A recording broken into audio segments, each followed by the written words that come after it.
नमस्कार, आप देख रहे हैं एसपीडी न्यूज। दिन भर की ताज़ा खबरों के लिए अभी सब्सक्राइब करें एसपीडी न्यूज और खबरों में आगे बढ़ने से पहले वीडियो को लाइक जरूर से करें। और इसी के साथ आज की पहली बड़ी खबर कि कर्नाटक और केरल दौरे पर जाएंगे पीएम नरेंद्र मोदी। नौसेना को सौंपेंगे आईएनएस विक्रांत, कई प्रोजेक्ट की भी देंगे सौगात। केजरीवाल ने जमकर लगाई बीजेपी को लताड़, बोले कि सिसोदिया की ईमानदारी पूरे देश के सामने साबित हुई।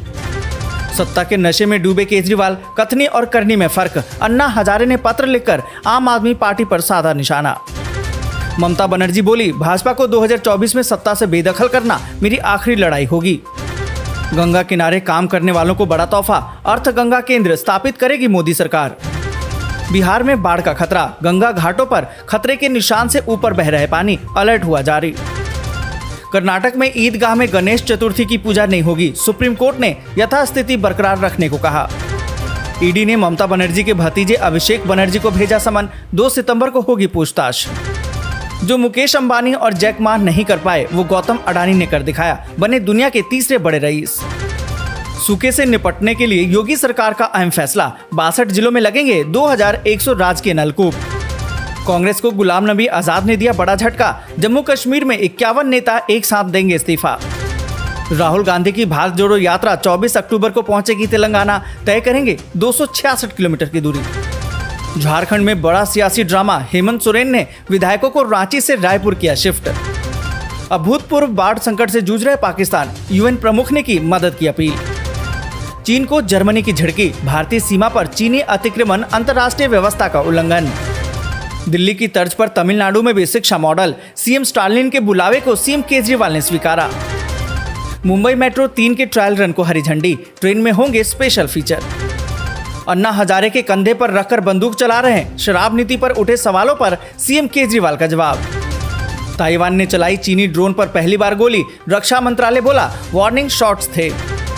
केजरीवाल का दावा, सीबीआई ने दी है अनौपचारिक क्लीन चिट, दबाव में हफ्ता 10 दिन में गिरफ्तार कर लिए जाएंगे सिसोदिया।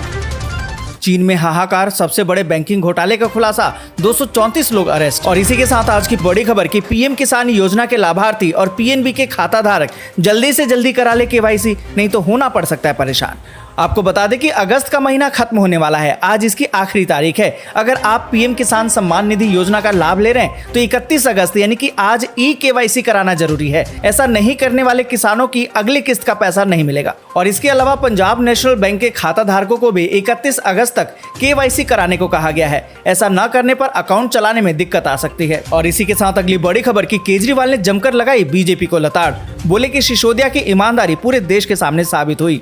आपको बता दें कि दिल्ली के उप मुख्यमंत्री मनीष सिसोदिया ने अपने बैंक लॉकर की तलाशी में केंद्रीय अन्वेषण ब्यूरो यानी कि सीबीआई को कुछ नहीं मिलने का दावा किया, जिसके बाद मुख्यमंत्री अरविंद केजरीवाल ने कहा कि सिसोदिया की ईमानदारी और देशभक्ति पूरे देश के सामने साबित हो गई है। केजरीवाल ने आरोप लगाया कि ये कार्रवाई गंदी राजनीति से प्रेरित है। आपको बता दें कि सीबीआई के 4 सदस्यीय दल ने गाजियाबाद के वसुंधरा में पंजाब नेशनल बैंक की शाखा में करीबन 2 घंटे तक तलाशी ली और इस दौरान सिसोदिया और उनकी पत्नी उपस्थित थे।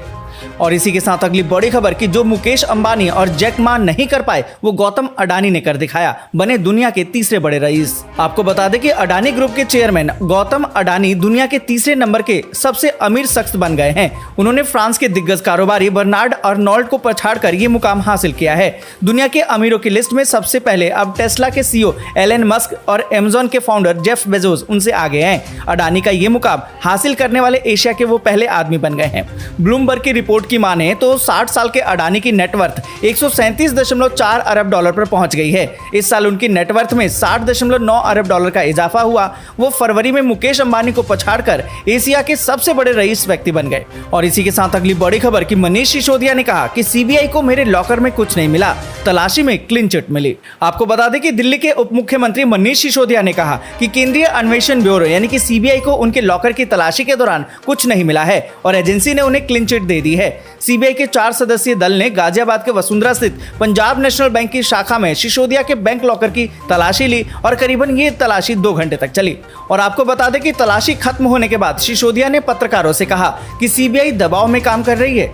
सिसोदिया ने पत्रकारों से कहा कि मुझे खुशी है कि तलाशी में सीबीआई से क्लीन चिट मिल गई है। उन्हें मेरे लॉकर या फिर आवास की तलाशी से कुछ ऐसा नहीं मिला है जिससे कि कानून का उल्लंघन होता हो। और इसी के साथ अगली बड़ी खबर कि सूखे से निपटने के लिए योगी सरकार का अहम फैसला, 62 जिलों में लगेंगे 2100 राजकीय नलकूप। आपको बता दें कि उत्तर प्रदेश में बारिश के कम होने पर भी अन्नदाता की उपज प्रभावित नहीं होगी। किसानों को आत्मनिर्भर बनाने के लिए 62 जिलों में 2100 सरकारी नलकूप लगाए जाएंगे और इसका लाभ लघु और सीमांत किसानों को मिलेगा। आपको बता दें कि राजकीय नलकूप निर्माण परियोजना के प्रस्ताव पर मुख्यमंत्री योगी आदित्यनाथ की अध्यक्षता में कैबिनेट की बैठक हुई और इसमें इस पर मुहर लगा दिया गया। परियोजना इसी साल से शुरू हो जाएगी और अगले साल 2023-24 में पूरी हो जाएगी। और इसी के साथ अगली बड़ी खबर कि बेंगलुरु में भारी बारिश के चलते जीवन अस्त व्यस्त, स्कूल और कॉलेजों में घोषित की गई छुट्टियां। यहाँ पर आपको बता दें कि कर्नाटक की राजधानी बेंगलुरु में कुछ दिनों से भारी बारिश हो रही है। बारिश के चलते मंगलवार को स्कूल कॉलेजों में छुट्टी की घोषणा की गई। भारी बारिश के कारण बेंगलुरु के कई हिस्सों में जल भराव की स्थिति है। तेज आंधी के साथ ही बारिश के चलते सोमवार को भी कई पेड़ उखड़ गए। और आपको बता दें कि कर्नाटक के मुख्यमंत्री बसवराज बोम्मई ने रामनगर जिले में बाढ़ प्रभावित क्षेत्र का दौरा भी किया है। और इसी के साथ अगली बड़ी खबर कि कांग्रेस को गुलाम नबी आजाद ने दिया बड़ा झटका, जम्मू कश्मीर में 51 नेता एक साथ देंगे इस्तीफा। आपको बता दें कि गुलाम नबी आजाद के इस्तीफे के बाद अब जम्मू कश्मीर में कांग्रेस को एक और बड़ा झटका लगने वाला है। दरअसल जम्मू कश्मीर के पूर्व उप मुख्यमंत्री ताराचंद सहित केंद्र शासित प्रदेश के 51 से अधिक वरिष्ठ कांग्रेस नेताओं ने गुलाम नबी आजाद के समर्थन में पार्टी से इस्तीफा दे दिया है। उन्होंने अपना इस्तीफा कांग्रेस अध्यक्ष सोनिया गांधी को भेज भी दिया है। आपको बता दें कि बलवान सिंह ने कहा कि हमने आजाद के समर्थन में अपना संयुक्त इस्तीफा पत्र कांग्रेस अध्यक्ष सोनिया गांधी को भेज दिया है।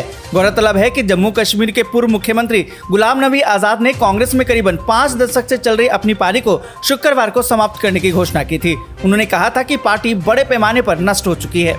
और इसी के साथ अगली बड़ी खबर कि आप भी सत्ता के नशे में डूब गए, अन्ना हजारे ने चिट्ठी लिखकर केजरीवाल को सुनाई खरी खरी। आपको बता दें कि दिल्ली में आबकारी नीति के कथित घोटाले को लेकर जहां केंद्र सरकार लगातार जांच कर रही है, वहीं अब इसी बीच समाज सेवी अन्ना हजारे ने चिट्ठी लिखकर आम आदमी पार्टी की सरकार पर हमला बोला है। इसके साथ ही चिट्ठी में शराब से जुड़ी समस्याओं और उसके सुझाव भी दिए हैं। यहाँ पर आपको बता दें कि सामाजिक कार्यकर्ता अन्ना हजारे ने दिल्ली के मुख्यमंत्री अरविंद केजरीवाल को पत्र लिखकर उनकी सरकार की नई आबकारी नीति की निंदा की है। उन्होंने लिखा है कि मुख्यमंत्री सत्ता के नशे में चूर लगते हैं। हजारे ने ये भी कहा कि एक ऐतिहासिक आंदोलन को नुकसान पहुंचाने के बाद जो पार्टी का जन्म हुआ, अब दूसरे दलों के रास्ते पर है, जो पीड़ादायी है। और इसी के साथ अगली बड़ी खबर कि राहुल गांधी की भारत जोड़ो यात्रा 24 अक्टूबर को पहुंचेगी तेलंगाना, तय करेगी 366 किलोमीटर की दूरी। आपको बता दें कि कांग्रेस नेता राहुल गांधी की कन्याकुमारी से कश्मीर तक भारत जोड़ो यात्रा के 24 अक्टूबर को तेलंगाना में प्रवेश करने की उम्मीद है। राहुल राज्य में करीबन 366 किलोमीटर पैदल चलेंगे। पूर्व केंद्रीय मंत्री और तेलंगाना के समन्वयक बलराम नाइक ने मंगलवार को इसकी जानकारी दी है। और आपको बता दें कि बलराम नाइक ने बताया कि 4 लोकसभा क्षेत्रों के साथ ही 9 विधानसभा क्षेत्रों को भी कवर किया जाएगा। उन्होंने कहा कि इसका रूट मैप जल्द ही हाईकमान को सौंप दिया जाएगा। हालांकि इसमें कुछ बदलाव भी हो सकते हैं और ये 15 दिनों तक राज्य में जारी रहने की उम्मीद है। और इसी के साथ अगली बड़ी खबर कि झारखंड में बड़ा सियासी ड्रामा, हेमंत सोरेन ने विधायकों को रांची से रायपुर किया शिफ्ट। आपको बता दें कि महाराष्ट्र और बिहार के बाद अब झारखंड में सियासी हलचल तेज हो गई है। मुख्यमंत्री हेमंत सोरेन को चिंता झारखंड की बेटी अंकिता या फिर उनके परिवार की नहीं है, बल्कि चिंता है अपनी कुर्सी की। और आपको बता दें कि सीएम सोरेन ने अपने विधायकों को झारखंड से ही बाहर भेज दिया है। छत्तीसगढ़ में एयरलिफ्ट करने वाले हैं। आपको बता दें कि यूपीए के 32 विधायकों को लेकर 2 बस एयरपोर्ट पर पहुंची और इन विधायकों के साथ बस में सीएम हेमंत सोरेन भी थे। और एयरपोर्ट पर पहुंचकर वो थम्स अप का साइन दिखा रहे थे, जैसे कि कुर्सी को अब तो बचा ही लिया हो। विधायकों का अगला ठिकाना रायपुर है। और इसी के साथ अगली बड़ी खबर कि दिल्ली की तर्ज पर तमिलनाडु में भी शिक्षा मॉडल, सीएम स्टालिन के बुलावे को सीएम केजरीवाल ने स्वीकारा। आपको बता दें कि दिल्ली के शिक्षा मॉडल को अब तमिलनाडु ने भी अपनाया है। दिल्ली के शिक्षा मॉडल से प्रभावित होकर तमिलनाडु सरकार ने स्कूल ऑफ एक्सीलेंस और मॉडल स्कूल स्थापित करना शुरू कर दिया है। तमिलनाडु के शिक्षा मंत्री ने दिल्ली के मुख्यमंत्री अरविंद केजरीवाल को स्कूल ऑफ एक्सीलेंस और मॉडल स्कूलों के शुभारंभ अवसर पर बतौर मुख्य अतिथि शामिल होने के लिए निमंत्रित किया है। केजरीवाल ने तमिलनाडु सरकार के शिक्षा मंत्री के निमंत्रण को स्वीकार। आज के लिए बस यहीं तक। वीडियो आपको अच्छी लगी हो तो लाइक और शेयर जरूर करें।